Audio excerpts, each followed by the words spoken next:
endearing. Her eyes rolled. I suppose it's somewhat infectious. I side-eyed her. Somewhat? She cocked an eyebrow. Don't push it. I don't know, Gully said. I mean, when we first met you, you were Miss Ice Queen covered in stalactites, but now... Mira turned her eyes ahead. Maybe I should harden those points again. She suddenly pulled on the reins, and Ollie, our huge, fluffy white elk, came to a halt. Dahlia, she said. There, at the edge of the forest, shapes were gathering. For a moment I'd feared they were Wenlow, but when what little light there was reflected off their blue, full-plate sets of armour, I knew it was worse. Windhelm's guards stood where the trees were thinnest, at the boundary of the woods.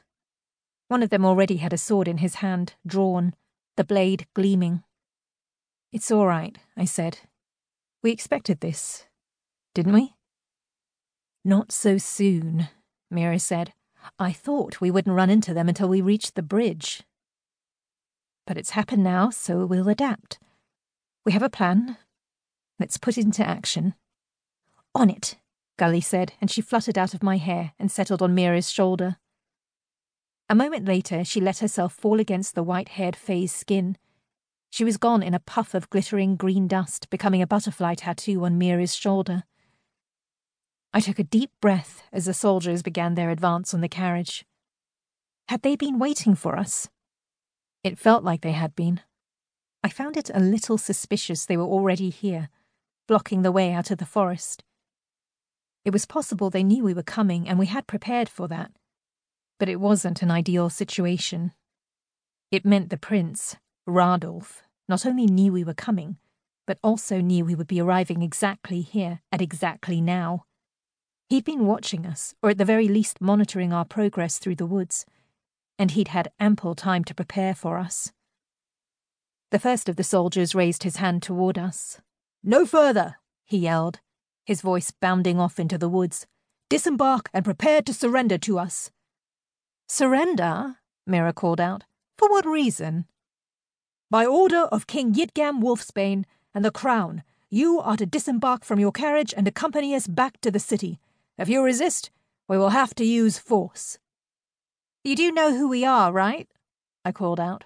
I don't care who you are. I glanced at Mira, then looked over at the guard.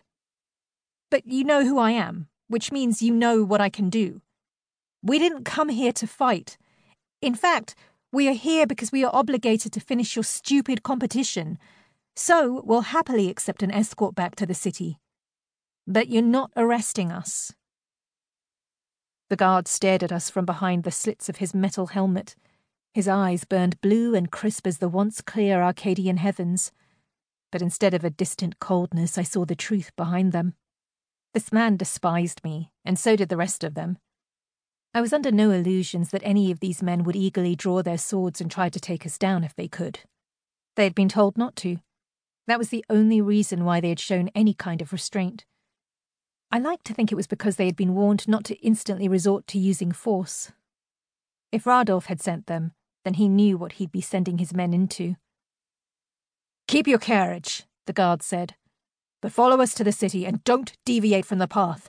If you do, you'll pull your swords out and make us wish we hadn't, Mira said, rolling her eyes. We know. The men stood aside, all but two who moved toward the edge of the forest where another 2 carriages were waiting. Each had another huge white elk to pull it.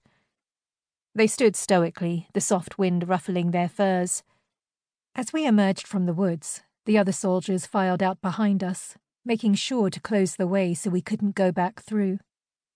Once our carriage had pulled up next to the others, and the soldiers had embarked, the riders cracked the reins and got their elk moving.